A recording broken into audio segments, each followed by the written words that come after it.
Hey gang, I have spent most of February dealing with a real bad flu, amongst other things, which has put me way behind on production. I am hard at work on the next episode, but it's a big one, so I just want to let y'all know that it is going to be a little while still. In the meantime, here's part 1 of the Exquisite Lich story Love and Thunder, featuring myself and our own Casey Smith. If you enjoy it, we've got more episodes up on the official Exquisite Lich feed, and in any case, we'll have the next proper episode of the Chimera up here just as soon as we can. Thanks for listening.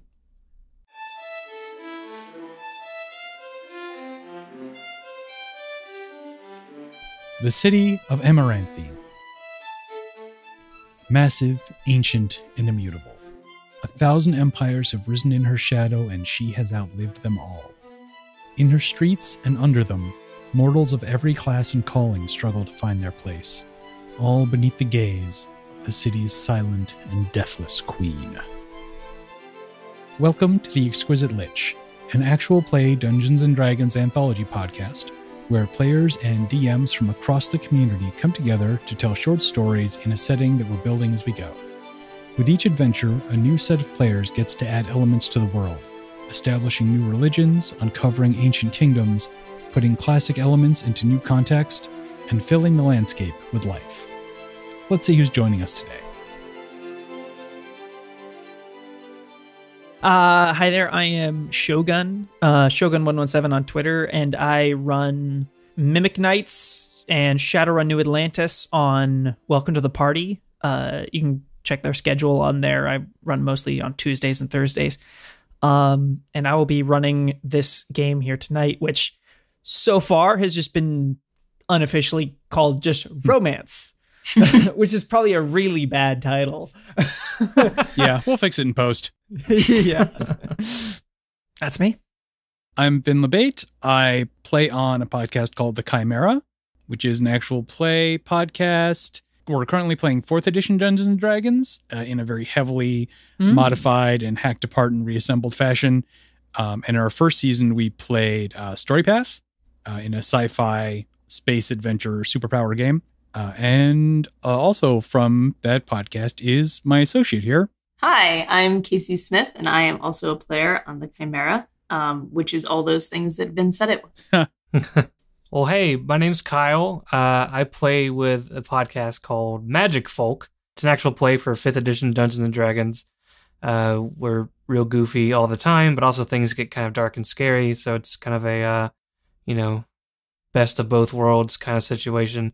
The other day I was playing Dark Souls, and I was listening to Weird Al, and I had to kind of make myself not so scared. And I thought, this is pretty accurate. That's pretty close to what the podcast is. So it's going to be my new elevator pitch. Solid. Hey, I'm Waffles, or at Mahaffey on Twitter. They, them pronouns, and I'm from the Mouse Guardians and the Ironhide podcasts. All right. So, again, because I have terrible memory, and also because on my phone, the history of our chat gets deleted, progressively. It's rolling, so I only get to see, the past 2 days on it. We said that this will be taking place in Copper's Bend. Is that correct? Yep. Mm-hmm. Yep. Right on. Awesome. So, Copper's Bend has, as established previously, been kind of on the rise and had kind of a revival, which is probably what has kept Fox and June's shop up, from just completely going under, because, a tinkery shop and, assorted others shop is useful and can make money, but, a lot of people just don't have time or money for things like that. If it's not essential to their work or to their business in some fashion, a lot of people will just be like, you know what, I'll just ask the town crier what time it is. I'm not going to spend all the money to get a clock. So, business is rough as a kind of specialty shop like that. But it has stayed open thanks to the massive influx of customers and people who have money into Copper's Bend. And so this has allowed for this group of friends to gather together and begin to celebrate the Festival of Foundation.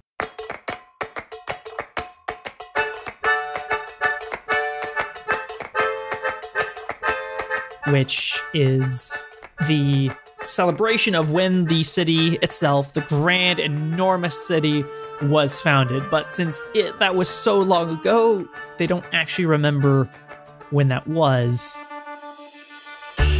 And so they celebrate the month of it. Those who are wealthy celebrate more of the month. Since the big festival is usually at the very end, they get to, the rich people celebrate beginning to end of the month. Poorer people just celebrate the last little bit, or the days just before the big conclusion, and then they participate in the festivals and whatever public events that don't cost money there are to participate in. Why don't we have one of either Fox or June describe to me the interior of their shop, because I believe that's where we're all gathered. Okay, so the shop that I guess I'm officially calling Fountain Square Solutions is a tinker shop. From the outside, there's 2 large windows that you can't really see through because they're full of signs. In the left window, there are all these, it says, metalwork repair, locksmithing, jewelry repair, devices, arcane appraisal, engraving.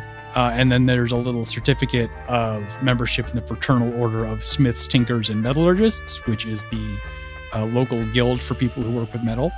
But on the right-hand window, it also says apothecary, sleep and digestive aids, pain relief, curatives, salves, and potives. So it's sort of hard to see through the windows. Inside it's not a huge space, but it might be larger than it needs to be for a general tinker shop purpose. There's a counter to the right, and then behind it, it's full of cubby holes where people's various orders are if they're getting things engraved or repaired. But to the left is just a large sitting area that June and Fox have sort of staked out because they use this place as much for entertaining as they do for business. And then there are a couple of back rooms where a lot of the actual work happens. You can see through one of the doorways various, like there's a small kiln and various things for mixing potions and such. There's a lot of stuff everywhere. June is not good at cleaning up after herself, so there's various display shelves that have things that people have left her to sell for them, or things that she's put together herself. She does a lot of work on locks and music boxes.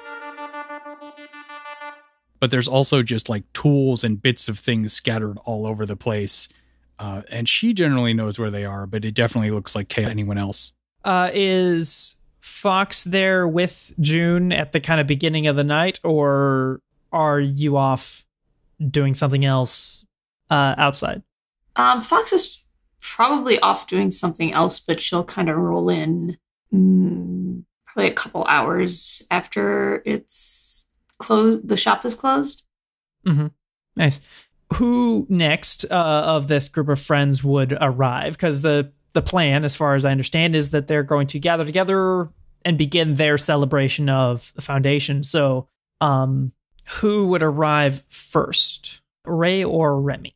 I feel like Remy would be last. He's probably doing a gig at someone else's place and is wrapping up still. Mm-hmm. So he'll probably show up in costume a little bit late. Nice. And I figure there's not that many people to take on a tour of the school before a big holiday. So Ray will show up with like a small crate just filled with random funguses and jars. Got your order. Fox, your growths are here. Oh, sweet. Everything's labeled. Skulls are no eating. Usual. So Fox just kind of sits down and starts poking through all the things on the crate. Right on. And Remy, what kind of place do you think you're doing your event for? It's probably someone who's much more wealthier, like their private party. So he's doing like wallpaper music. I don't know if you've heard that term, where it's just like filling in the background and getting people, so it doesn't sound too quiet when people aren't talking. So he's probably just in the back jamming, playing his lute and using his music boxes to accompany himself. He tries to be a little more performative when someone's looking. and he maybe does a little movement, and he probably accidentally kicks his music box and breaks it again. I'm like, I'll bring that back, I guess, to June. She can fix that for me again. The customer meets you at the end of your shift there and hands you your payment, and then also gives you like a half bottle of whatever they were drinking to take with you. Ah, hell yeah. Thanks. Take care. Yep, thanks, mister. I'm going out. Bye. And he sprints out the door because he's running late. So you just sprint all the way there? Just nonstop, yes. So when you open the door, you just fling it open, I imagine? Yeah. Hey, guys. I'm here. Sorry. What's up? Here I am. I feel like this is totally normal for Remy. I feel like, yeah, probably kind of like a Kramer type entrance, just like, oh my God, look what I got. And he shows the half-drunk bottle of whiskey or whatever. You guys want some? You have been using cups. Yes? Oh, yeah. Well, I don't know. This isn't mine. I just got it. June is already fishing a small tray of small glasses out from under the counter. Great. I'd like to detect poison and disease on that bottle. Detect poison. Mostly the disease half.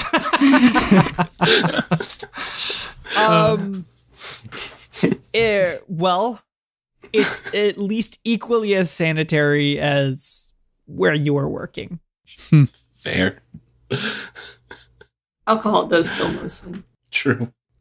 And so I guess the get-together begins. There's not really any really well-defined traditions to do with the foundation. It's just kind of celebration, an excuse to waste money. Yeah. So what kind of things would each of you try and contribute to your little get-together? Just four friends trying to enjoy yourselves despite everything. What kind of things would each of you contribute to this get-together? Well, I think Remy's probably playing because that's his natural, where he feels at home, just like absent-mindedly plucking at his lute, just, doing a similar function of putting some background music, but also improvising songs whenever it seems appropriate and in conversation. Nice. Ray has brought a number of recreational funguses of which they do not partake, but, in case y'all want them. Ray, your funky fungus is so good. June pulls out a box, again, from under the counter. She just keeps tons of things back there. And you recognize it pretty readily as coming from the cafe across the square, which is called the Great Big Pig. And it's just a big old box of mixed pastries and donuts and beignets and just a whole bunch of a bit of everything. Probably anyone who's going to partake should start out with one of these. That's going to be my suggestion. Fox will have a couple potions that are basically like party tricks in a bottle. So like you drink one and, your mouth glows a funny color for a couple minutes, and you drink another and it sort of tastes like sunshine. And, it's kind of like little nothings, but yeah, just like little basically instances of prestidigitation, just odd little in your face. Yeah. Cool things. Yeah. Yeah. I will cast fairy fire on the ceiling. Ooh. What? Sparkles. Oh, okay. I thought it was actual fire, and we were all No, gonna... fairy fire. Yeah. Oh, lights. good. It's lights. It's all aglow. Should we do descriptions? Do what? Yeah, let's do that right now then. Great. Yeah, let's start with June. June, as is probably somewhat evident when you step in the door, is an Aasimar. She's very pale. She has like Malfoy blonde hair that's up in a loose sort of messy ponytail and silver eyes. And she's almost always wearing just like sort of sturdy workplace clothes with lots of little burns and stains on them from the various, from the work that she does. And it's nighttime now, so you can't really notice it. But whenever she passes by direct sunlight, she sort of glows. Not in a way that's like emitting light, but more like someone has just sort of turned up the bloom a little bit. Nice. So, yeah, can I do Foxglove next? Is that okay? Yep. That makes sense. So Foxglove, or Fox for short, is Juniper's twin sister, who is a tiefling. So there's this sort of strange phenomenon when they're together where, like, if these two were human twins, they would have been identical. And so there's the same facial features and the same sort of body structure. But because they're an Aasimar and a tiefling, they also look completely different. So it's like a little bit of your brain just hurts for a tiny second when you see them together. But she has like coal black skin, like onyx colored. She has this crimson red hair that's sort of cut short and a little bit longer on one side and kind of almost buzz cut on the other side. She has bright golden eyes, and she has, so all tieflings have horns, and hers are in the manner of a black buck antelope, which is basically they're kind of jut straight back at a 45-degree angle, but they're these like tightly coiled horns. Ooh. And they're about 2 feet long, and she's got like little gold cuffs on them and a few chains, basically because people stare at them anyway. So fuck you, I'm going to make them pretty. And she has a long prehensile tail that ends with a spade that is usually like, she's like holding something with a hand and then also with her tail, and will just sort of like pass things from her tail to her hands.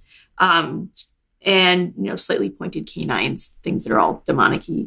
Her feet are also kind of like, the best thing I can say is like, if you remember Disney's Gargoyles, how they all sort of had those feet where everyone walked on their toes and they like almost like an animal foot.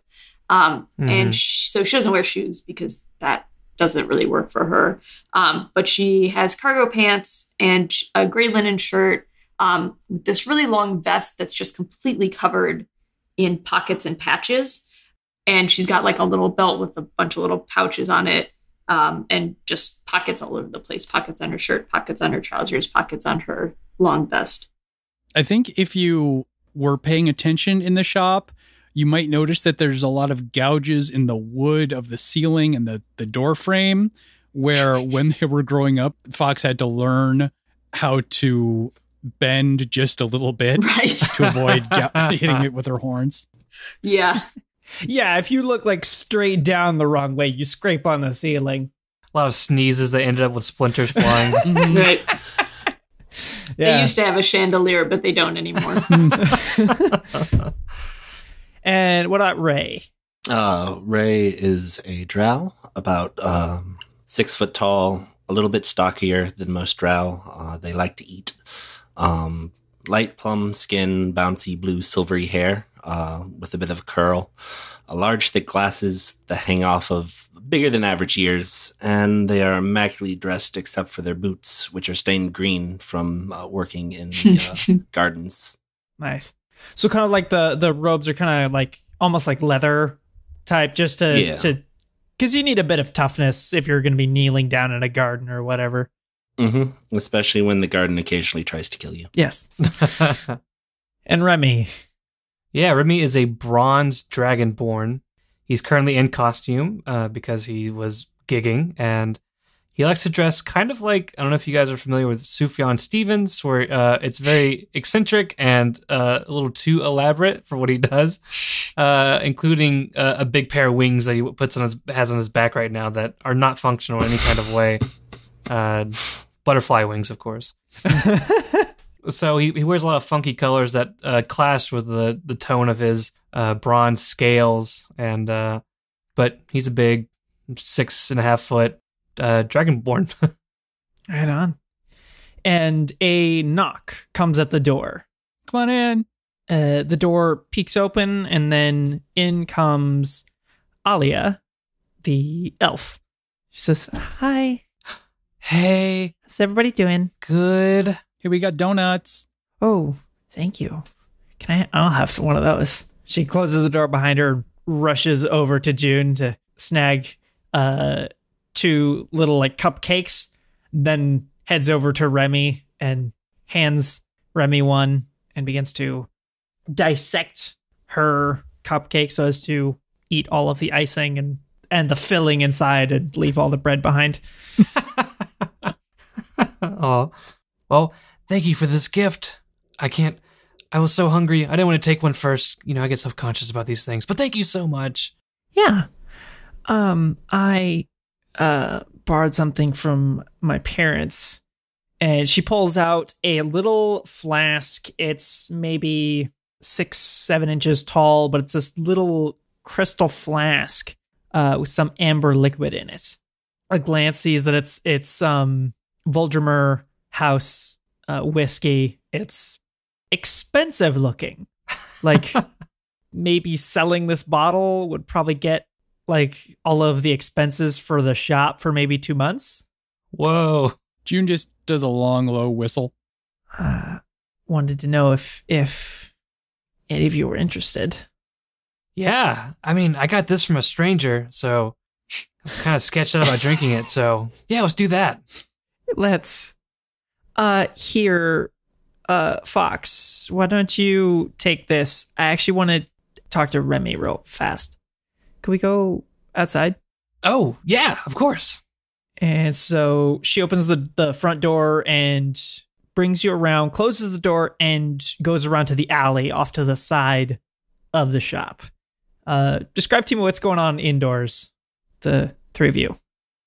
So Fox is holding the fancy crystal container of fancy, expensive alcohol and kind of tilts it from side to side and decants it and takes a sniff and closes it again and says, I don't know that we shouldn't just sell this. On the one hand, sure. On the other hand, I would like that. Your lives are incredibly short. You should enjoy them while you have them. There's probably a look that accompanies that statement because we get that statement a lot. Right. Yes. It comes with every single recreational mushroom. Yeah. I mean, I think I'd enjoy 2 months of the shop paid for more than I'd enjoy a hangover tomorrow, but... Money comes and goes. And it mostly goes, sure, but we're covered for now. So Fox just sort of passes the crystal container over to June. Outside, Alia says to Remy, all right, so you know how I said that my dad is a banker, and how I work as a maid in a fancy house? Yeah? I was lying. Oh. I live in the fancy house. Oh. I'm telling you this because I want to not tell the truth anymore. And yeah. Oh, yeah. Well, why were you afraid to tell me that? Because my dad said that I can't be telling people because they will marry me because I'm rich instead of because they care. And also he wants to marry me to someone who's rich. But if I can prove to him that it's serious, that it's not just, someone I just met, then I can take you to meet him and my mom. Oh, well, don't worry. I'm gonna be rich someday. I got 5 gold coins from this last gig I just had. I'm rolling in it right now. And she hugs you.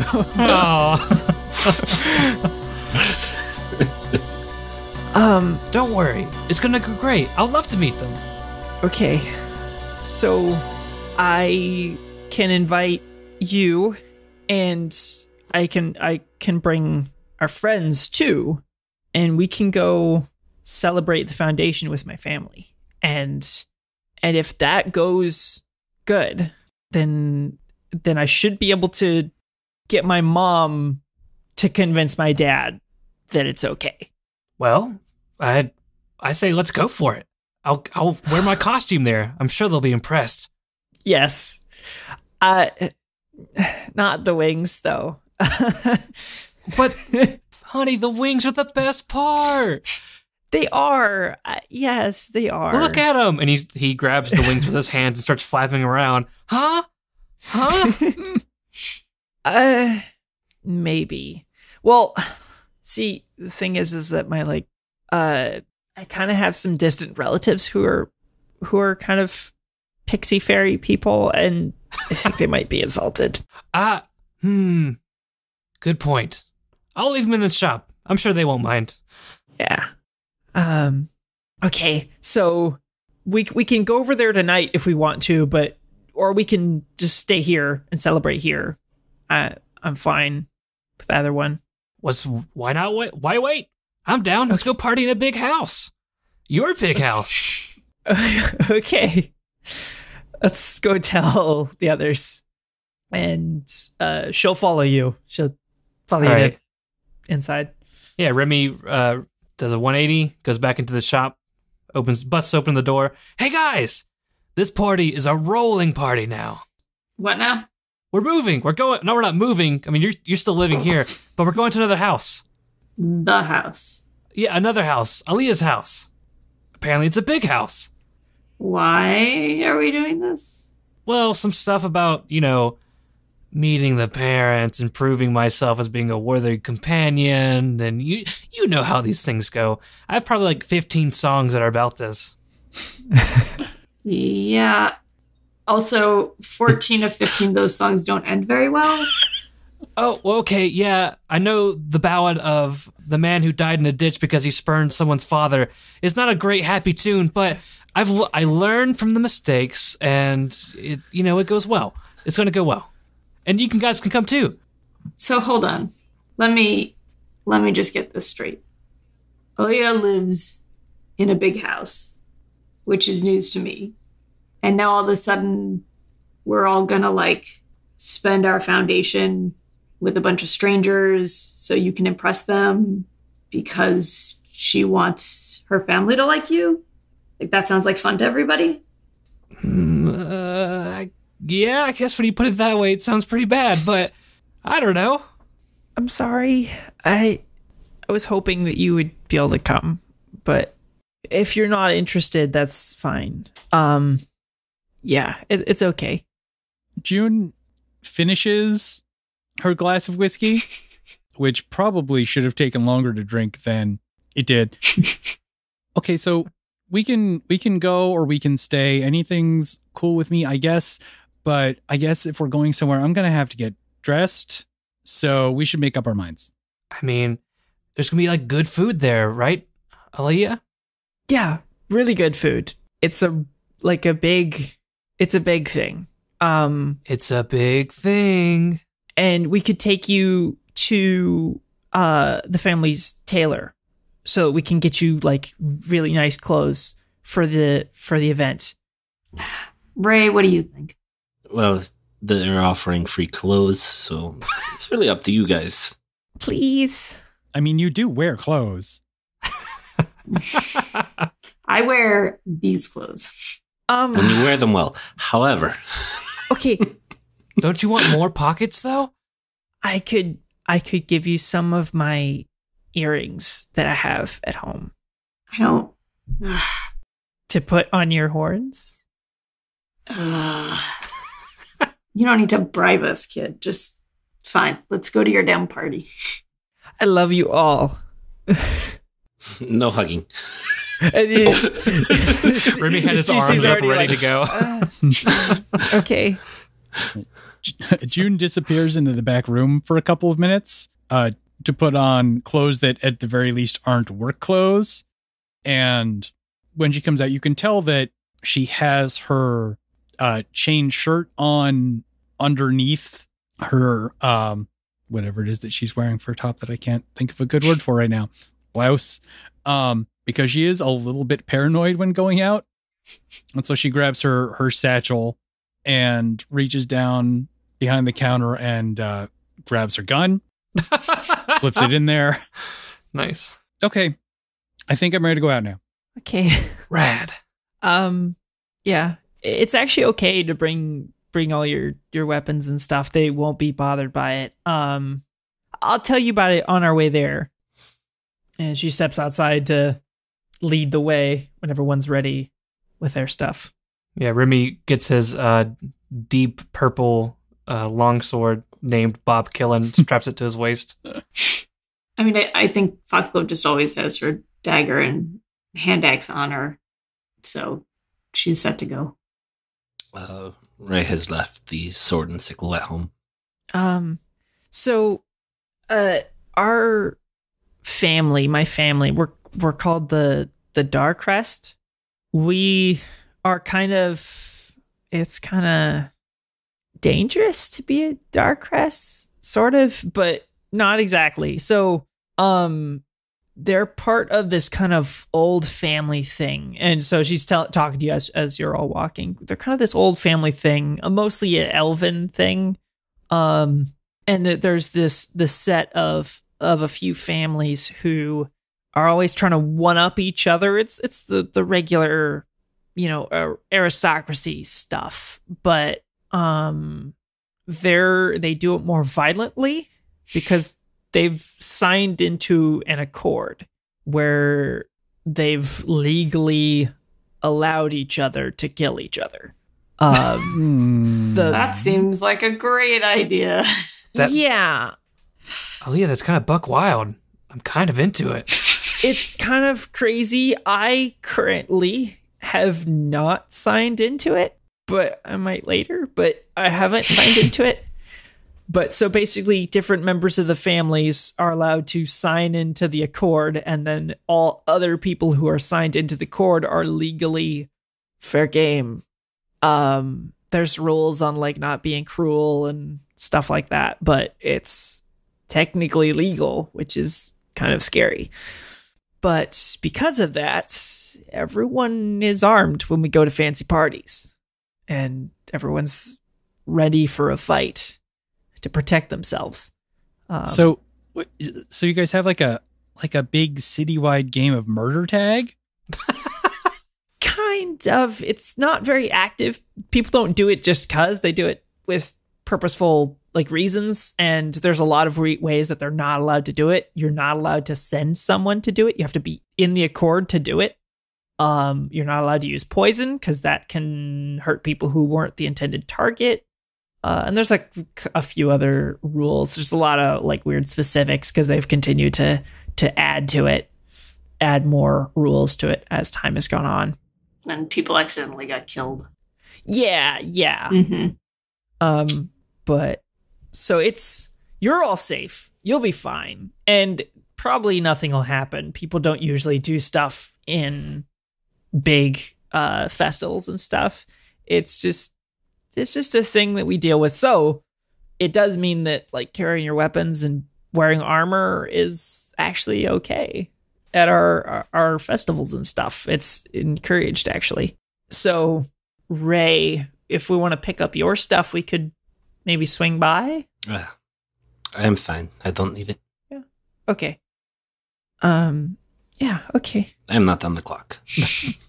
So she guides you over to the district, which she has described as where she works. The what did I call it?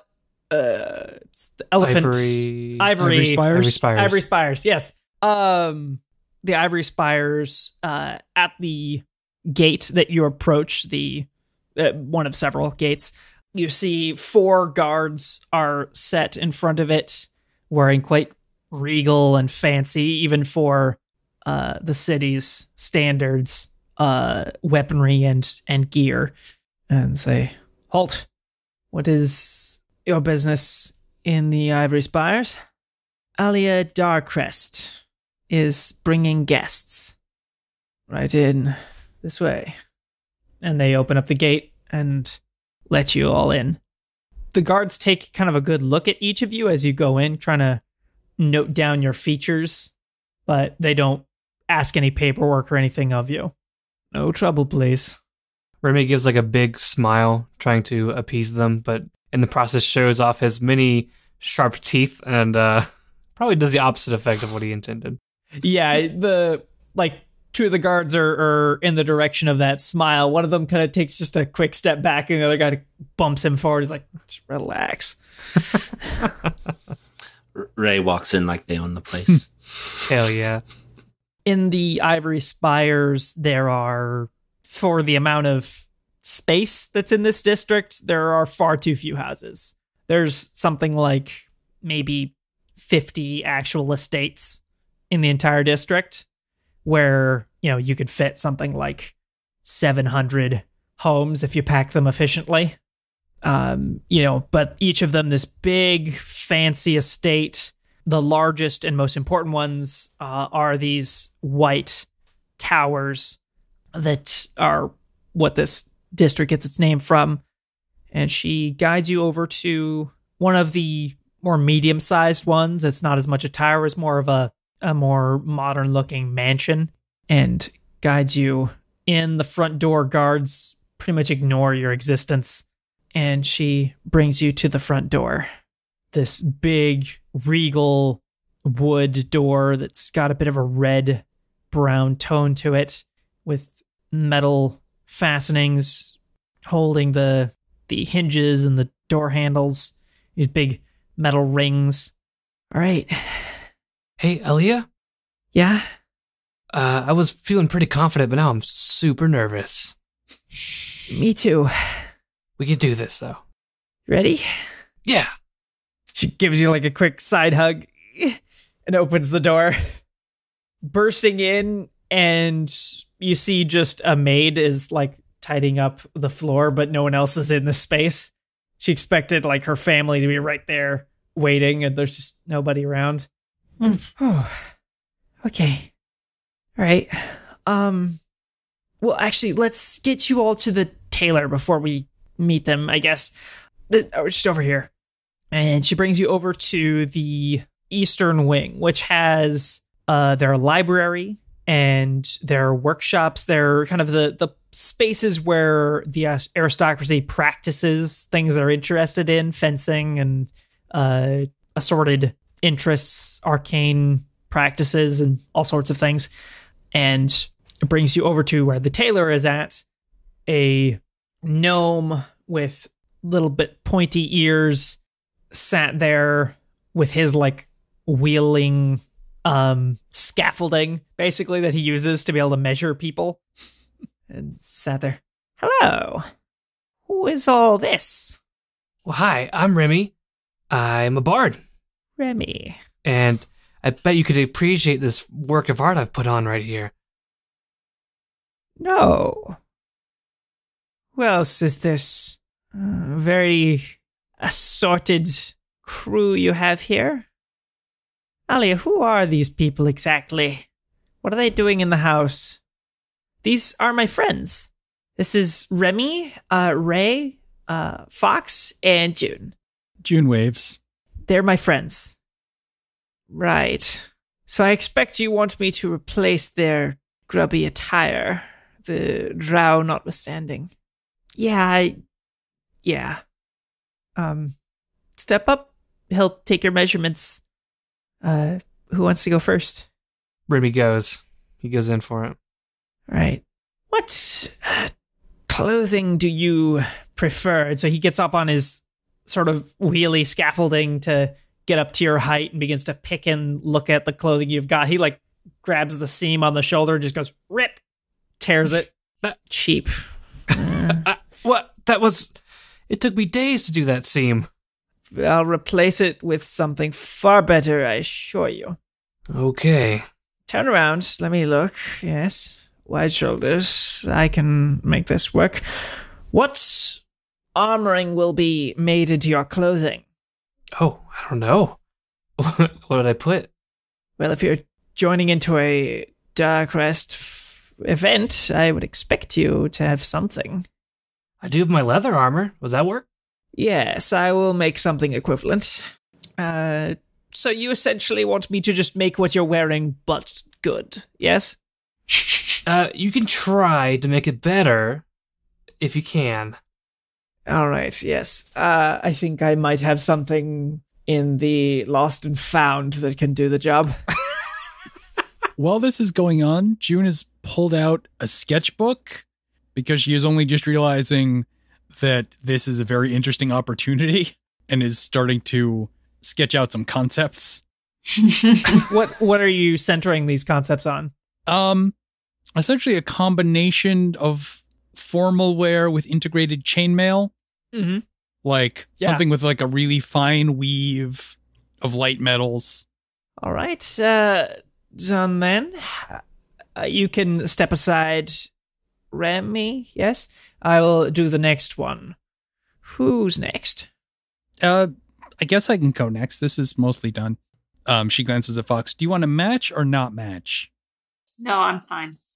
Okay. Yeah, so she spins the book around. So I was thinking something like this, and it's kind of like, you know how sometimes you'll see like a gown that looks like it's like almost fish scales, like it's that shiny, iridescent dish. So it's sort of like that, but with chain interwoven. So something like this in like a blue-green? Yes. I have this material here. I'll have to dye it, but we use this extensively for the Darkrest family. Let me just take your measurements real quickly. And he does your measurements real fast and says, all right, next one, I'll take the tiefling, please. Fox? I like what I'm wearing, but go. Thanks. No, I need this vest. Well, give that to me. I will hold that. Darling, they will return your vest. Give to me. As your friends slowly push you towards her tail. She just kind of hisses at June, and her tail is like twitching very irritably as she gets sort of strong-armed into looking fancy. It's free. The gnome wheels his scaffolding around so that he's just face to face with Fox. Says, so pockets, yes? Yes, those pockets specifically were, they're enchanted. I would prefer to keep them as part of the outfit. All right, I can reintroduce them into the clothing I make for you. I hope that doesn't screw the thing up, but I guess we'll find out. I have expertise in this area, I assure you. Okay.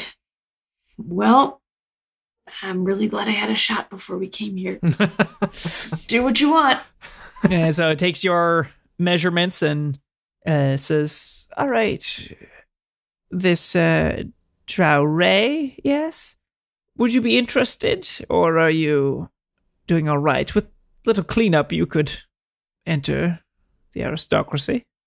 I think Ray will step forward and list off their measurements for the gnome and just something black and gold, I think, for this party. Thank you very much. I will do so with haste. And goes and opens up what looked like a little cabinet at the bottom of a desk or something to where you'd keep like some papers or something, opens it up and walks in because it's actually just a gnome-sized door. Goes in and begins to work in another room that you're not able to see. So what he comes out with in a minute is clothings each for you to your specifications and measurements that will simulate whatever armor you have picked for your character. So you'll keep the same armor, but with now much fancier version. Wonderful. And so, yeah, functionally, mechanically, nothing changes. Protects like leather, wears like silk. And in the meanwhile, while you are all trying on your new clothing, Alia goes over to the changing room and changes into a dress, which glimmers and sparkles as it's pure white with just this some kind of crystal inlaid into the surface of it. It's not very puffy. It's kind of more just straight down and appears to have strategic cuts. They're not like just slices in it, but cuts along the bottom of it to allow her to have a full range of motion if she were to need to run or something. Steps forward. Hi, what do you think? Like it? Hubba Bubba, you look great. You get smacked right up the side of the back of the head. Look at this. And she pulls the dress up a tiny bit, and you see her high heels have pointed out the front of them. They have a small blade. See that? Bad ass. All right. You doing all right, Fox? Yeah, this is a blast. I think Fox ended up in kind of almost like a tuxedo top, but like the tails go way down, so all the pockets kind of end up on this. It's almost like a dress, except there's no front. She's still in now they're like fancy pinstripey trousers sort of things. Yeah, almost like a greatcoat, like a fancy duster almost. Yeah, exactly. But like for parties. Yeah. All right, let's go. I bet they're out on the balcony. Daddy always tells me I have to call it a terrace, but whatever. Sounds like a great place to be thrown off of. Yeah. Don't mention that. It'd be great for an outdoor concert. It is good for that, yes. He kind of fiddles with his lute, like, excitedly. They're brought out to this fancy terrace where there's around 75 individuals, mostly elves, but a few other assorted people. The maids and waiters are of any race, not particular. And you see a bunch of people in very regal stuff. A lot of the men have clothing that looks like fancy military wear. They're it's obviously a very decorated and fancy, but it is like a metal breastplate or something that they're wearing. Some of them even do have like medals on them from some war or another. And Leah points out, over there's my dad. He's up on the podium over there. And you see a fancy elf, a bit more muscular than the average elf, is standing there, a cane in his left hand, which he's leaning on quite heavily, and wearing a breastplate of metal with numerous medals hanging down from it. And his right side ear is cut, so as the bottom of his pointier ear is kind of clipped a little bit. He has a few scars, but being elven and being rich, they've kind of healed in a more refined way. They look tasteful rather than ghastly. And he spots the five of you over as you enter into the terrace. Well, Godspeed, Remy. Try not to make a fool of yourself. Thanks. Or get yourself killed. Oh God, I'm freaking out. Maybe should I get the wings back on? No, I shouldn't. Nope, That's bad. nope. He begins to move his way towards you. You see that the cane he has looks pretty heavy, like it could probably be fought with. And he moves towards you. Leah, precious, how are you doing this evening? Doing all right, Daddy. And this is... And looks over to Ray. Your friend here? Oh. Yeah, Ray's my friend, but I wanted you to meet Remy. Hi, I'm Remy. Nice to meet you. Sir, nice to meet you, sir. She, grabs your arm and hugs it and closes her eyes as like a person who tries to, not watch the final impact of a car crash. This is the person I wanted you to meet. This is the person that I want to be with. All right. Well, that's fair. Fair. I suppose. Enjoy the evening.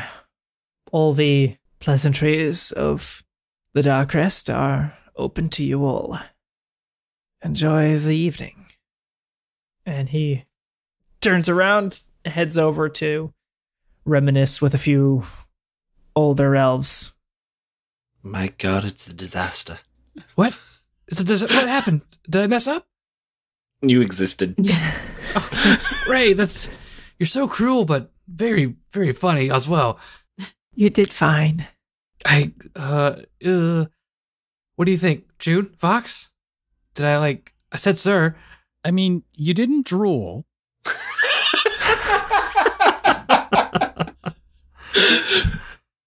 Damn. If you had run away and jumped off the edge of the terrace to get away from him, he would have not let me be with you. But also, he wouldn't have been too happy if you had just not reacted. He kind of enjoys scaring people. I can tell with that big ass club he had. Yeah. Does he use that to walk? Yeah, he does. But for other things too. For protection. For clubbing. Yeah. It's the main thing they're for. Clubbing. That's good. Well, okay, introduction's over. I say we eat and get drunk. Agreed. Yeah. Here.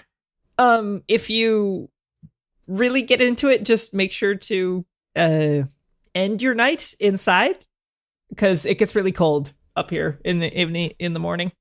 Oh, that was much less ominous than I thought it was going to be. No, just you're free to stay the night. There's plenty of guest rooms. Basically just make sure you don't end up crawling into a bed that is one of the family bedrooms. My brother has his room, my parents have their room, and I have my room. Other than that, you guys can take any of the bedrooms. Okay. All right. Let's get smashed. Okay. Then in that case, let's drink the more expensive, fancier stuff first while you can still taste it. So we're here. So from here on out, it is an event and you all celebrate. How do each of you integrate and interact with these higher class people? How did June and Fox do? I think they probably start out sticking close to each other. June has kind of an arc where she starts out very cautious, and then as the drink starts to kick in, moves through a very gregarious phase, and definitely is just grabbing people to dance with. And that's sort of the medium section, and then eventually she just falls asleep on a couch. Very good. How's Fox doing with these people? I think Fox sticks close to June because she knows the arc that June goes through. Oh, she does. I mean, that's always the plan, but it never really happens that way because there's always something like she sees someone who she thinks she could get to become a potential client. So she kind of steps away to talk with them and, show them a thing or two that she keeps in her pockets. And then she turns around and June's got some stranger on the dance floor and, so it becomes one of those where she's sort of quasi stalking June and quasi doing other things. And then eventually once June's passed out on the couch, she kind of relaxes enough to drink a little harder herself and end up passed out, sort of sitting on the floor, leaning against the same couch because she can't actually lie down with the horns. The couches are always too short. Does Fox interact with these people in the same way that she normally does? These people are very upper class. They keep coming up to you, say, "Good day." She's completely unimpressed with that and just kind of takes, a little bit of pleasure in being very clearly not upper class and watching them respond to her being "Hey, yo, bro. Hey, what up?" Just things that are clearly not the thing that you're supposed to say. Mm-hmm. And then just sort of watching how they respond, unless she thinks it's someone who she might want to do business with. And then she tones it down a little bit or starts by giving them something. And so that sort of talks for her. Yeah, you find that these people act kind of how you expect. They're a bit appalled by your attitude, but not as much as you might expect. They kind of take their pride on being a bit tougher stuff than the average aristocracy. I imagine Ray is doing pretty well. Yeah, Ray picked up the fanciest drink they could and has been nursing that throughout the entire night and is just enjoying watching their friends just wreck this place. I think they find some other elf who also has a bunch of friends and they're just commenting on the fact that the mayflies have run amok. So actually, for the first time so far, we're gonna actually have a roll. Remy, would you please give me a perception roll? Will do. Oh, sorry. Gotta find my dice. Where did I put that bad boy? That's fine. I haven't. You know, you wouldn't be in the wrong for forgetting that we were playing D&D. Didn't have anyone roll any dice for a while. I'm just gonna use my phone. I got. Oh boy, that is 12. Okay, yeah. You're having.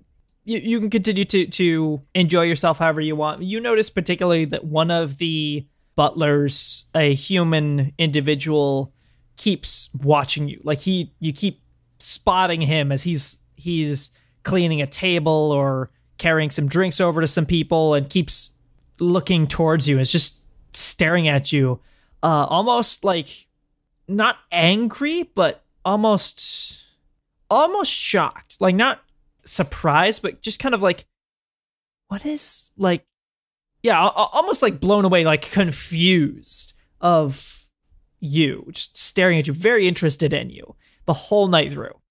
Other than that, how do you spend? I think how do you Remy, spend this evening?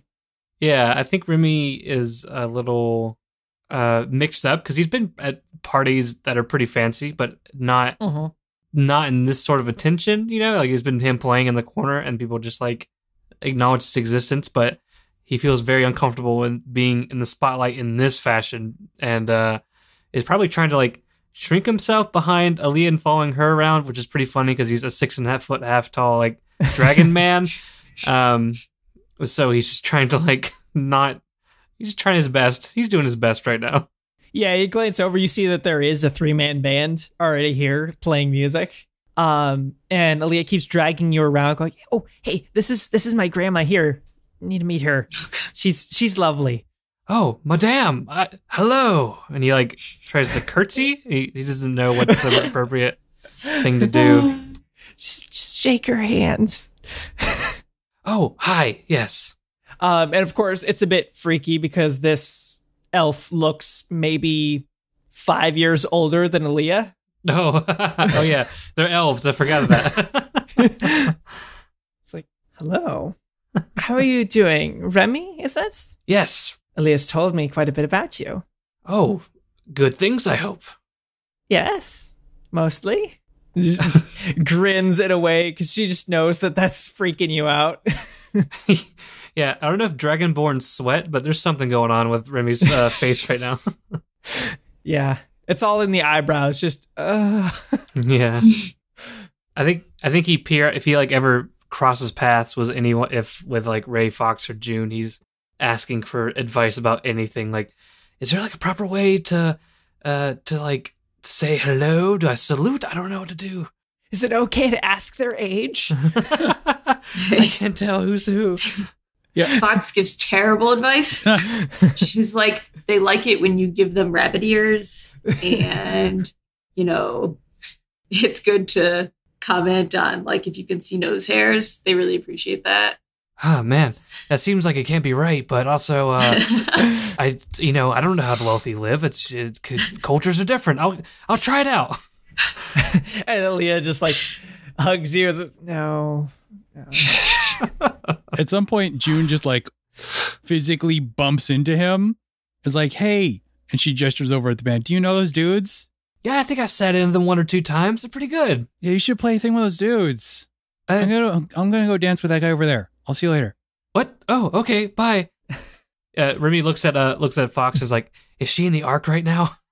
Oh yeah, like halfway through. Oh god. June just grabs this just random elf who's like 400 years old. It's just, "Oh, excuse me. I guess we're dancing." We are. So Remy, do you go over to the band? Sure. I pull out my lute and I'm like, "You guys know Autumn Leaves in E minor?" Yeah. Maybe I shouldn't use an actual song. That's maybe a bad idea. I don't know. Sure. Too late. Oh well. Keep it in. So the kind of percussionist, he's not doing the full drum kit or anything in a fancy thing like this, but he kind of keeps time for everybody's, all right, tick, tick, tick, go, and counts you in. And you play music. Most of the people are drawn in to dance. You kind of lead them through these songs. How do you end the night? Because June, I know where you end. Fox, I know where you end the night. Ray, where you end the night? I mean, I only need 4 hours of meditation. That's true. And I don't technically have to sleep if I don't want to. So I end the night sitting in a chair on the deck, watching the what counts as a horizon in the big city. Yep. It's kind of beautiful. So, Remy, where do you end up finishing your night? I think he tries to stay up as late as possible with Aaliyah and trying to like kind of gauge his success in this whole endeavor, and nervously asking if he's done well with this situation and this situation, but also feeling pretty upbeat. And then he says, Where should I sleep? It'd probably be weird to sleep in your room. I shouldn't do that. That's bad.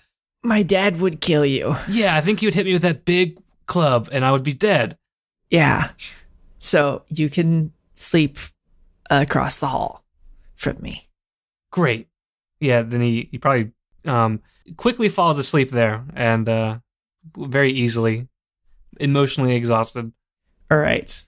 So in this night, it's peculiar. And before you go to bed, or go to sleep, Remy, you hear a knock on the door.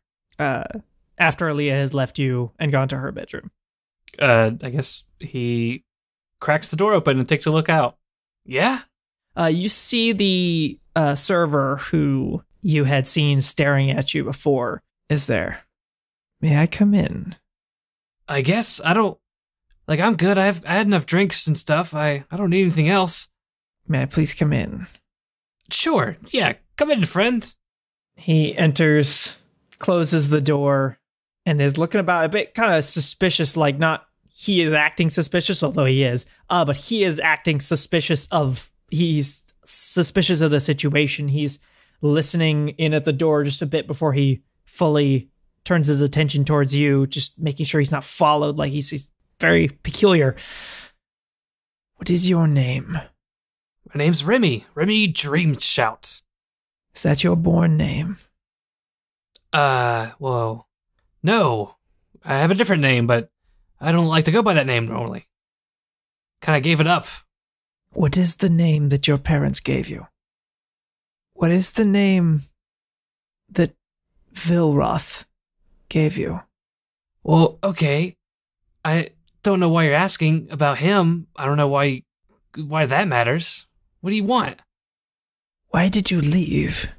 Why did I leave? I was left. I had no choice. You don't know your purpose. Well, I don't need a purpose. I have my purpose. I make art and I have good times with people. That's what I do. That's my purpose. This is... Oh, boy. And he begins to look a bit panicked. And he heads over to the door, opens it, and just closes it behind him and begins to leave. Like, quickly, like, not running, but moving as fast as he can without running. And is just moving away. I think Remy's very disturbed by this and probably starts pacing the room. I don't know. I guess he tries to eventually go to sleep, but actually, I think he goes across the hallway and knocks on Aaliyah's door. She opens it up. Hi. Hey, so one of the Hurry in. Oh, okay. Don't stand in the hallway. I told you he'd kill you. Okay, sorry. She quietly closes the door. Okay, what's up? Well, one of the butlers came in my room and was asking me some questions that were kind of weird. Well, like what? Was he just trying to clean the room? No. Oh, he was asking me about my dad. Like, not, my bard dad, my, crazy dragon god dad. So how much, let's go into a bit of backstory. How much have you told Aaliyah about all this? What does she know? I think she knows. I think Remy did tell her mostly everything, that he's the child of a dragon god that put him into the put him on the planet to fulfill some sort of mission, but was abandoned by his parents, and how his adoptive father, whose name was Sloan Dabez, was a human bard that raised him, and so he'd probably to explain that, and so he probably just came out and was not withholding with that information. Mm-hmm. But yeah, he doesn't sound like a secret-y person. Yeah. Oh, I'm sorry. Why would he ask about that? Did you know him from somewhere? No.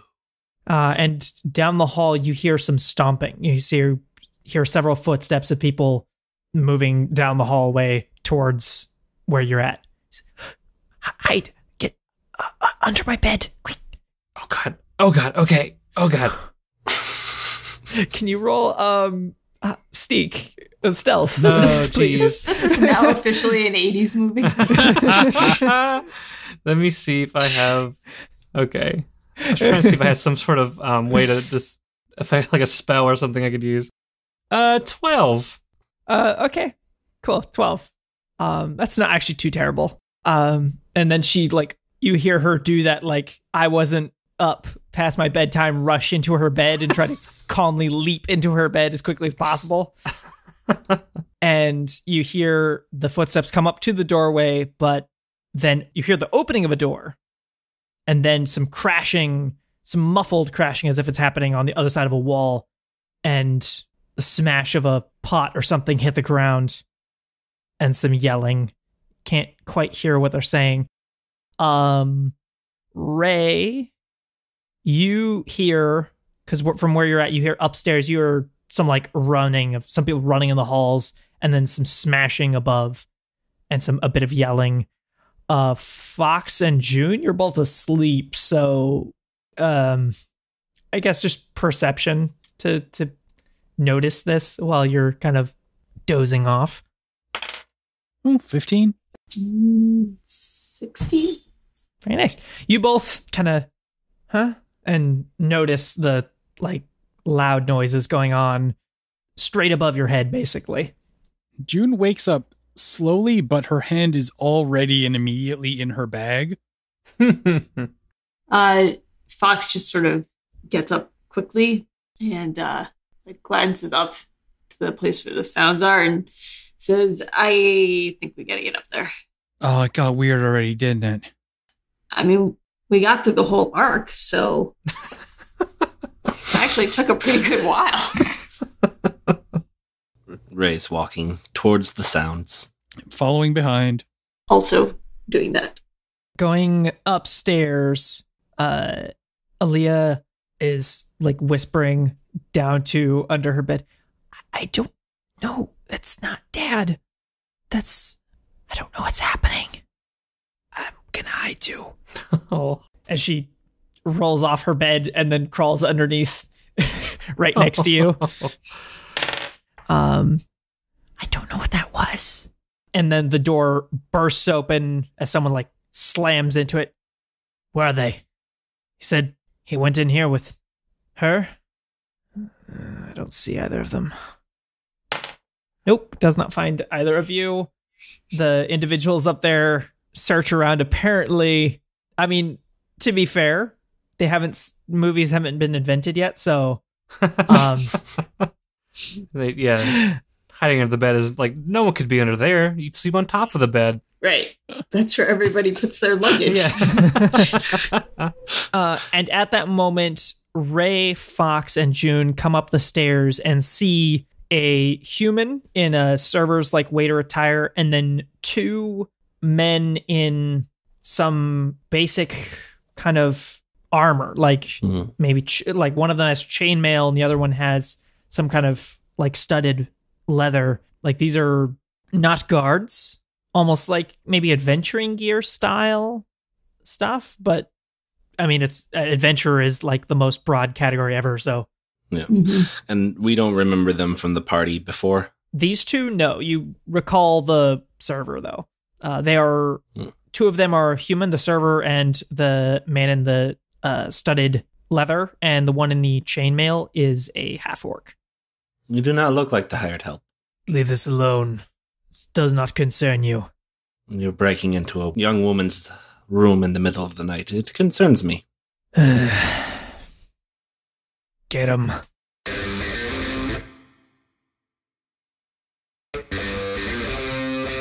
And the half-orc begins to move into the room to search it more thoroughly.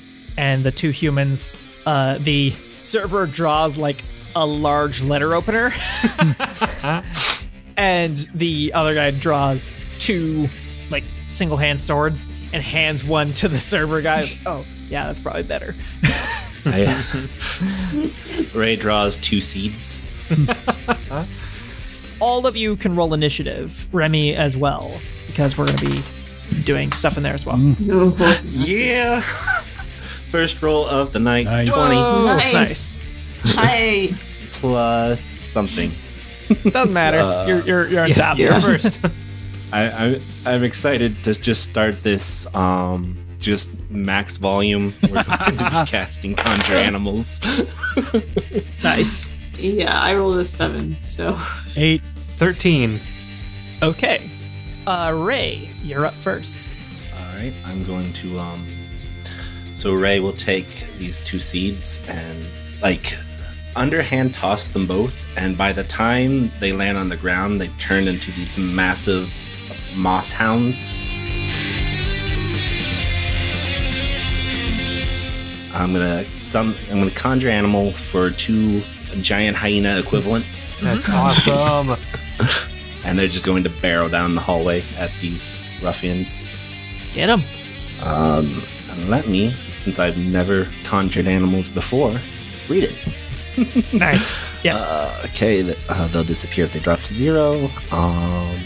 Some creature, they have their own turn, for which I roll a new initiative. 11 plus 2. So they go on 13. Okay. And they're currently in front of me. So and that will be my turn. Cool. So I have to give them a command on my turn, and the command is sick 'em. That's a good command. Good job. Yeah, it's short and sweet. Nice. All right. The next goes the one with the studded leather armor and the sword. He rushes forward to intercept them. And so he is going to take a swing with his sword. And what is the AC of these things? They have an AC of 12. Nice. Okay, so that's going to be a hit. Just barely. Okay. Just barely. Dealing 8 damage. Okay. Good. And then he is going to just pull out a little shield to have on his left hand. And next goes Remy, and then immediately after Remy will go the Moss Hounds. The one searching the room, who was that again? The half-orc went into the room. And what was he wearing? He is wearing chainmail and is carrying... You can hear the chainmail. You cannot see what he's carrying from your hiding spot. Okay, from under the bed, Remy casts Heat Metal. Oh, good start. Yeah. You cause the object to glow red hot. Any creature in physical contact with the object takes 2d8 fire damage when you cast a spell. And until the spell ends, I can use a bonus action on each of my subsequent turns to cause the damage again. It lasts for 1 minute. As Remy plays Home Alone. Nice. Okay, so what kind of music goes with like heat metal? Heat Metal? I think it's pretty rapid. It's a quick tempo and pretty heavy. I don't know if he cast music for this one though. Maybe he just used a verbal component, like he says a quick little poem. Your metal was hot. Too hot to trot. But he whispers it so he doesn't get discovered. All right. then why don't you roll me stealth again, just to try and be quiet enough that you don't get noticed from where you're at. And so how much was the damage? Or how's this going to work for the guy? It's 2d8. 2d8. Yeah, roll that. Okay. My stealth check was actually 17. Very nice. And so there's another part to this I should read. Right. A creature holding or wearing the object takes damage from it. He must succeed on a Constitution saving throw or drop the object if it can. Okay. If he doesn't drop it, he has disadvantage on attack rolls and ability checks until the start of your next turn. This is a good spell. Oh my gosh. Hey, I rolled a 1. Oh, nice. On his con save. So that's 2d8. Yeah, roll the damage. 10. 10. Very nice. And so he takes 10 damage. He doesn't know where this came from. And all the chainmail just begins to glow red hot. And he, whoa. And tears the chain because it's all glowing hot. It's soft enough that he manages to tear it off and drops it to the ground. You see the just lump of smoldering metal hit the ground and begin to damage a little bit that fancy rug. Perfect. And anything else on your turn? I think that's it. That's all I can do at the moment. All right, then the Moss Hounds go. They will attack the one that struck. Nice. Moss Hound numero 1. Critted.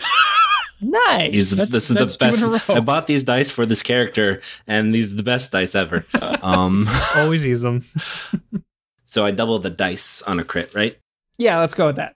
So 46 plus 3. Nice. 6, 11, 14 damage. Very nice. That hurts. And then Moss Dog number 2. Moss Dog number 2 is the exact opposite of lucky and rolled a 1. So Moss Dog number 2, no. Those are some wild dice. All right. I believe in 2 numbers. The butler moves up with his sword and tries to stab the already injured Moss Dog. Let's see what he gets. He gets a 15. Yep. Okay. And we'll roll his wimpy strike. He deals 2 damage. Hot dog. Rolled minimum damage, and then also he's a kind of not so strong guy. All right. And that's all he's got. So June, you're up. All right. June steps up next to Ray and pulls her pistol out of her bag. Her bag is her bag of holding, so it seems like it would occupy maybe a little more space than one would expect. It's a big pistol. It's covered in engravings in both Empyrean and Demonic, and the cocking mechanism, like, it's a big lever that sticks out of the side. She yanks that back. It's noisy just to cock the thing. It's like grinding metal. I apologize for how loud this is about to be, Ray. And then she fires it at the man in armor. Nice. And the blast is shot through with electricity. Ooh. And that's a 1. So it's probably very loud. The shot goes. Is there any mechanics for like jamming with this? I don't think there are any official mechanics for that. Okay. Which does not mean it can't happen. Okay, I'm not gonna have anything that lasts like longer than your turn, but it does like jam. It fires the blast out, and it doesn't jam. It fires, and you may have loaded it more than once. Oops. Like you loaded it, and then on your turn, you're like, okay, now load it, fire. So it has twice the amount of powder you needed it. So it just like flies up, and you like barely hold on to it as it just flies wild, and the shot goes firing through multiple walls. Oh boy, maybe I'm not awake yet. We are definitely making an impression. And speaking of which, Fox, you're up.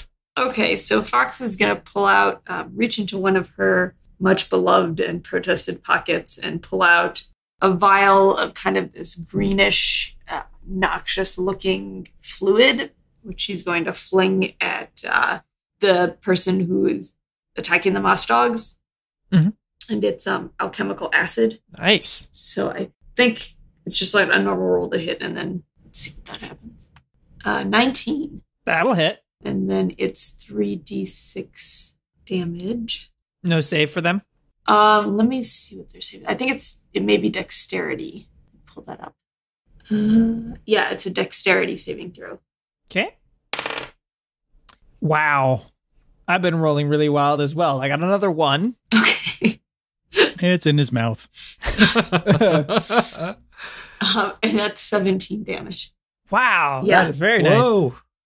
So the acid hits him in the face and like goes down underneath his armor, and you feel, oh, and you see it does seem to have gotten like in his eye or something and has dripped back inside or something. Because all of a sudden something inside that was really important all of a sudden is gone, and he just all of a sudden just and falls dead to the ground.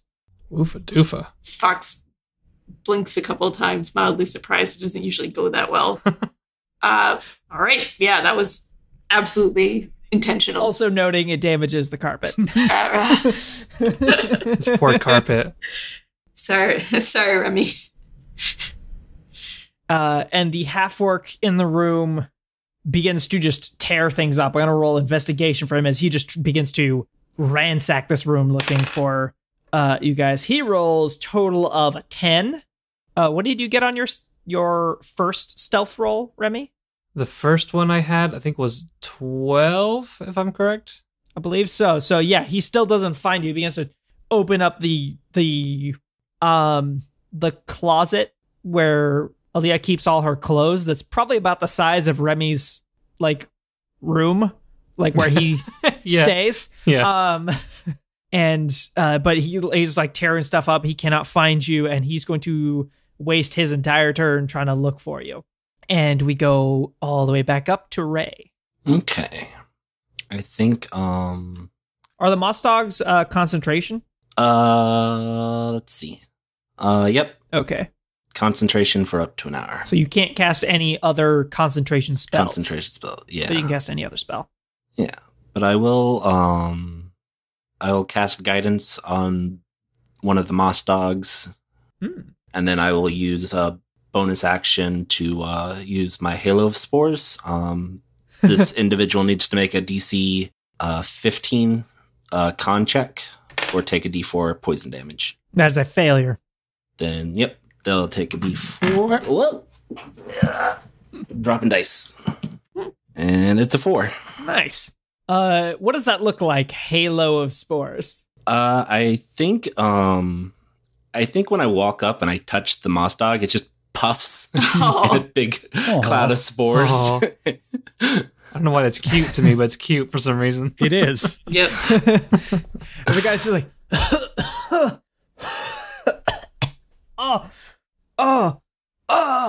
And next goes Remy. All right.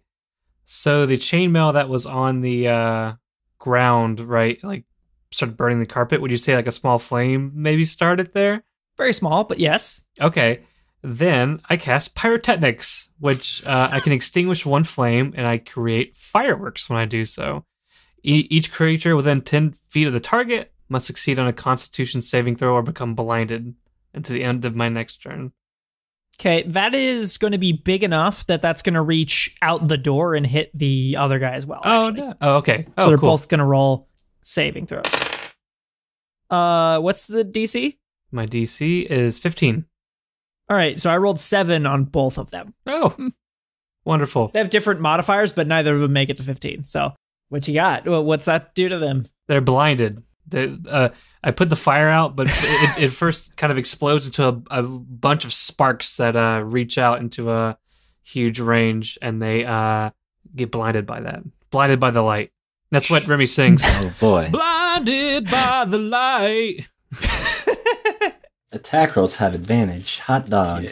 And actually, as you do that, Elias rolls out from under the bed, and you hear the shing of some blade being drawn and runs at the guy. Nice. Rolling a 17 and a 19 because she's getting to strike at advantage. and you hear the blade sink into the back of this guy. And she deals very little damage, but she does deal some damage. Nice one, baby. And Moss Dogs. Mouse dog number 1 with guidance will attack this poor blinded man in the hallway. With advantage as well. All right. A 15. That'll hit. All right. This guy's just in butler attire, like he's got no armor. Or very little armor. 8 damage. Right on. Next one. Mouse dog number 2. 20. That'll get him. Get that advantage. 4, 8, 12, 15, 16, 17, 18. Wow. Oh. What does it look like when a Moss Dog kills someone? It looks like a hound jumped on him, and then just a bunch of like vines just started stabbing just from the back. Yeah, it begins to like stab at him, bite at him, and then Yep. steps off of him, and you see already mushrooms are beginning to sprout from his chest. Ooh. And because we got a kill, we've got Rampage, and is the other person within 25 feet? Absolutely. No, that it's barreling through into the other room. Nice. 16. That'll hit, because he doesn't have chainmail anymore. No. An extra 7 damage as this dog comes out of nowhere. Very nice. All right. And June, you're up. All right. So those guys are both down. A lot has happened since you last fired your weapon. Yeah. She flicks the pistol to sort of clear the remaining bits, reloads it, steps up to the doorway, scritches the other moss dog on the head, pulls up the pistol and fires at the blind half-orc. Nice. What element is going through this thing? That is, if it works, an extra d6 of thunder. Nice. Yeah, that's a total of 20. Whoa. Yeah, that'll do it. So 2d6 plus 2 of piercing. So that's 9. And an extra 1 of thunder. Thunder in the face. Yeah. So total of 10? Yep. Okay. So that leaves him. The shot shoots through his back, coming out the other side, and he just leaves out like a breath that doesn't seem to come out from his mouth, but more from the hole that you punched, and seems to just barely be hanging on there. And it is Fox's turn. Okay. So Fox is just gonna take out their hand axe, and she's gonna just kind of walk up to this poor oozy guy who can't see and has a hole in him. And see if she could, whack him with the axe. She'll aim for the head because she's merciful. Okay. Still get advantage on this. Okay. So, well, the first one is a 17, and the second one is a 4, so I'll take the 17. Nice. That's a hit. All right. And then I think it's 1d6 of slashing. I believe so. Plus Okay. your strength modifier. Which I think is 1. Okay. So that is 7. Oh. And you decapitate him. Mm. He is dead. Okay. And the head falls, and then the body follows it to the ground. And everything is calm. Alia is there. She's got a long stiletto knife that she pulled out of some hidden place somewhere in her bedroom.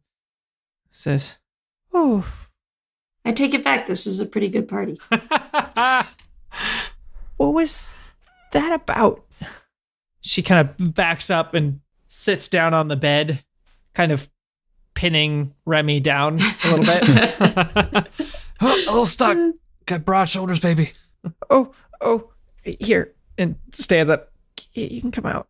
June leans down and sort of helps drag Remy out from under the bed. Is that not your game of murder tag? No. There's... Oh, buddy, you're really wedged under here. Sorry. I'm glad I didn't put the wings on. It'd be way worse. So once you're all there gathered in the room, Allie's looking at the blood on her hands. This is not how it's supposed to be. They came for Remy. Yeah, I think Remy looks out and sees the butler who he was speaking to earlier, and he says, "Oh, no. Yeah, I think it was for me. That's no good." Ray will produce a handkerchief to get the blood off. Thank you.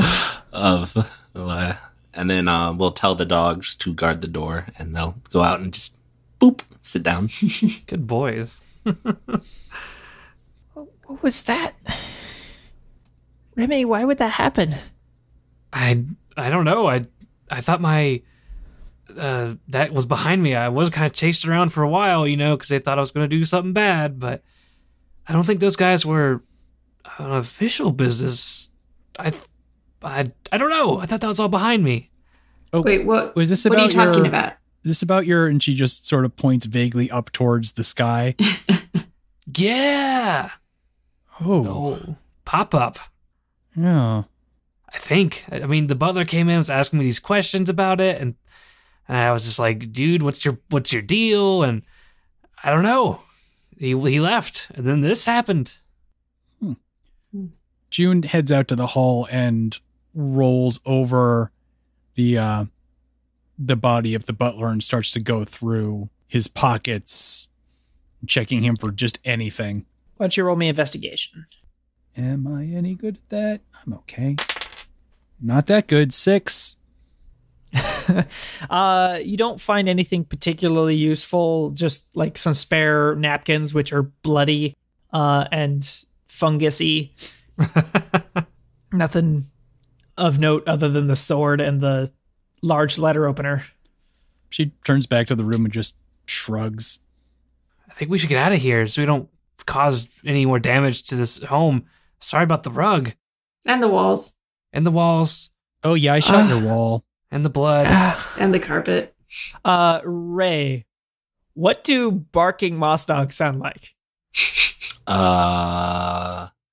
Like the sound of a frog expanding and then a big puff of spores. That's awesome. Okay.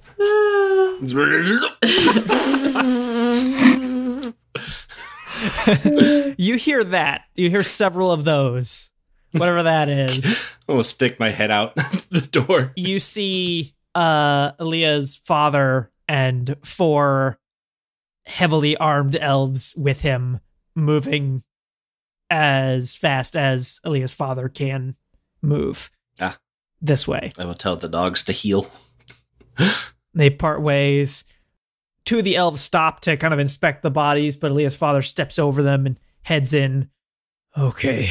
Once he spots no one that he cares about is dead. Didn't care about that butler, I guess. No. If he even was a butler. Oh, true. Dun, dun, dun. Leah, you're safe. What happened? What? And he kind of looks at all of you. What happened here? These guys are really trying to kill us, but Remy here saved your daughter. Remy smiles like, thanks for the brownie points you just gave me there. I'm not saying that Fox is entirely lying, but could you roll deception for me? Yeah. No, I mean, she thinks she's totally lying, so. More than anything, I'm pretty sure you would say that regardless. Correct. Oh, Jesus, 20. Nice. Plus 3, so 23 technically. I rolled an 18, so, wow. very good. An excellent lie. Very Holy nice. shit. And he first steps over and hugs Aaliyah, and then immediately does the quickest, if you blinked, you would have missed it. And even if you saw it, you're very quickly, the pose he takes afterward, you might believe you had imagined it, but he very quickly hugs Remy. Aww. Okay. What happened? Who were they? I don't know. That was my butler. Did they kill him? Oh, sorry, that was the dogs. Why? Did he? Well, he did stab one of the dogs. He was with them. He's with them. I guess he was trying to get us for some reason. All right. Well, he rolled a 1 on his investigation, so he doesn't get anything. Oh, I rolled more 1s tonight than possibly any game I've ever been a part of. I'm gonna put this die over here. That die is fire. Die over here. I can go ahead and give an investigation a whirl. Yeah, would you please? Someone get something. Well, this is the best die again, so we hit the appropriate side of the 1 in 20. Jeez. So we Okay. got a 20. So you take a look at each of them. The butler has hidden, like, or it'd be like, you find it's like on the back of his like thigh, like kind of a hidden place that commonly is not spotted, especially for a butler. But you spot the image of kind of a zigzagging dragon tattoo marked on his thigh, and you find the same tattoo on the neck of the half-orc and on the back of the other human. Do any of you recognize this symbol? It appears to be the linking connection. That's a history roll, and Remy would get at advantage. I thought so. Unless he did a graphic change. Oh, natural 20 for me. Very nice. That makes sense. I'm assuming he knows what that is. Yeah. Well, what do the rest of you get? Just for Oh, hey, I got a 21. 21. Very nice. I got a total of 20. Whoa. Jeez. 14 plus 1, so 15. 15. See, we all know this because Remy wrote a song called My Dad is named Vishnu, my other dad is named Sloan. Yes, that's probably one of his favorite ones to bang out when he's Right. had a few too many to drink. Yeah, so all of you know generally what this means. Remy gets pretty much like a flashback to his childhood of seeing this marked on his mother's arm and on his father's palm. You saw this sign all over the place in your early childhood. It was literally hanging above your crib. Mm-hmm. And when your parents left, that sign also left alongside them. It is the sign of Vilroth, and yeah, it's his signal in the mortal world. Yeah. So we've all, I guess, Ray asks the question, and Remy says, "Yeah, I have no idea what that's about." Do you want to roll deception, or do you want it to be entirely see-through? I'll try actually roll deception, because I don't think he wants that to come out. Like he's trying to ride this good wave of emotions and not like suddenly become the reason for the violence that happened. Uh-huh. So I'll roll. What you got? That's a 17. Well, that beats the roll of Leah's father, because I rolled a 1. Oh my gosh. you need to borrow the dice, the good dice. Yeah. If I could just borrow the dice that are being used for Ray, that would be great. Yeah. I'm starting to realize how he got all those scars. Yeah. She's like, charge, and immediately trips. Okay. Well, I will have my advisors take a look at this. Why don't you all go down to the foyer and clean up? I will have my investigators here, and I suppose we'll have to let the city guard in to take a look. Sounds good. Let's go. Let's go, guys. Let's go. So down there, you're able to clean up a bit. Do any of you know prestidigitation? I think I do, actually. Wait. Okay. I do not. I have Druidcraft, but also I expended no energy was generally real lazy that fight. Yeah, you're fine. So good. I do have I do have that one. I can't say it. Okay. Aaliyah like shows her hands to you. Could you please use this to get the blood off my hands? Oh, yeah, of course. And he wiggles his fingers and says a little poem. Clean those fingies for the... Man,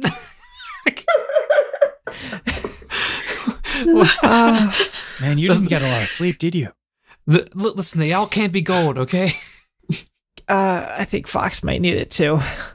Nah, that doesn't really bother me. Okay. I have to assume that this whole time the four of us are just exchanging like very worried looks. Yeah, so it's just the five of us in here now, right? Yes. For now. So we all agreed that was like Vilnar's sigil, right? Oh, definitely. Okay. So we have a problem here. Yeah, we do. Yeah, Yes. I thought I was done with that, so I'm a little confused and concerned as well. You were done with that, like, how? Well, I mean, they kind of abandoned me because the heat was on them. They had the fuzz on their tail, and I stopped talking to them. Like, I'd stopped seeing members of the order, and I stopped just kind of interacting with them, and I thought we were done. I'd never heard from them. It's been years. Okay. So you thought you were done with them, but it looks like they didn't think they were done with you. Oh, God. Do you know what they want? Assumably what they wanted in the first place when I was born, but I honestly don't even know what that was. I was too young. They never really told me, and I know I was supposed to do something. Well, look, I'm the last person to want to suggest this, but maybe we need to talk to a priest. Oh, boy. Do we have to? I guess we should. Yeah. Oh, God.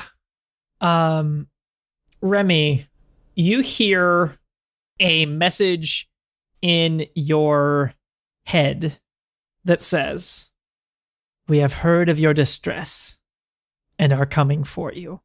Remy out loud says, "What? No, what? What? You didn't hear that?" Remy, did you snort some of the moss puffs? Listen, I think I didn't eat any of the mushrooms with skulls on them. I learned my lesson after last time. I thought I'd be okay. Remy, you can roll Arcana. Okay. That was, oh wow, pretty good. 17. I'm having a good night. 17. You realize that someone probably cast Sending on you, which is is a spell allowing someone to send a message over a very long distance. Did I recognize the voice in any kind of way? No. Ugh. Although, if you look up I'll read Sending right now. You can send a message of up to 25 words to a creature you're familiar with. The creature hears the message in its mind and recognizes if it knows you, which you do not know this person. But they know me. Okay. And can send an answer immediately. The message would have to be back also in 25 words or less. Okay. So then I'll send a message back. And I'll say, "No, leave me alone. You're the reason I'm distressed." Is that out loud? Oh, I thought I'd say it in my head, but maybe I'd simultaneously say both. Maybe both. Yeah. Okay. And I think after he says that, he turns to the group and says, "Okay, I got a brain message saying that they heard my distress or something and they're coming for me, so maybe we should get out of here." I think that's a good idea. Yeah, probably. Let's get back to the shop. I know the shop. I know how to protect it. Mm-hmm. Okay. Aaliyah? I know my dad won't let me go.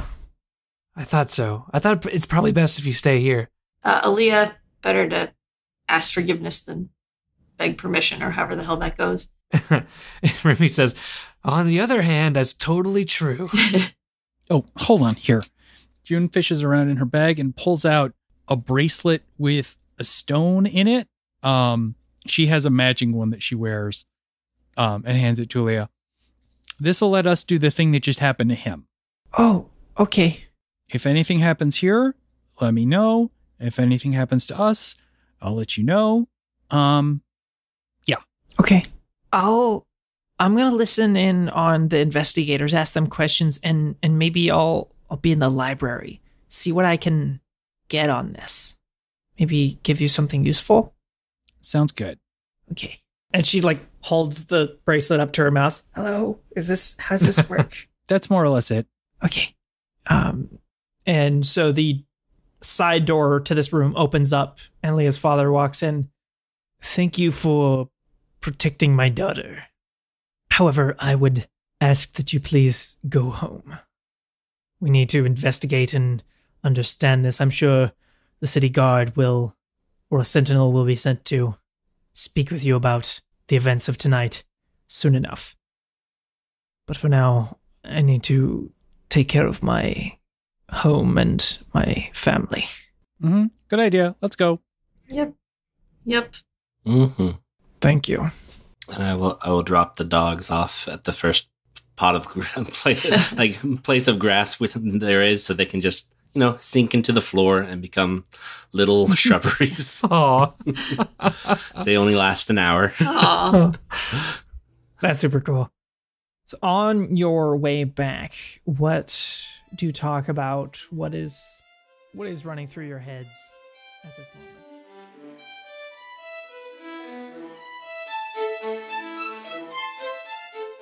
Thank you for listening to this episode of The Exquisite Lich. Our theme music is Good Ideas, Poorly Executed by Steve Combs, and you can find a link to it and all the other music used in this episode in the show notes. You can find us on Twitter at Exquisite Lich, where we'll be posting details about the world and its inhabitants with each new adventure, or at exquisitelich.com, where you can find links to all our contributors and their amazing work. And if you're so inclined, stop by iTunes and leave us a rating and a review. We deeply appreciate it. Thanks again, and we'll see you next time on The Exquisite Lich.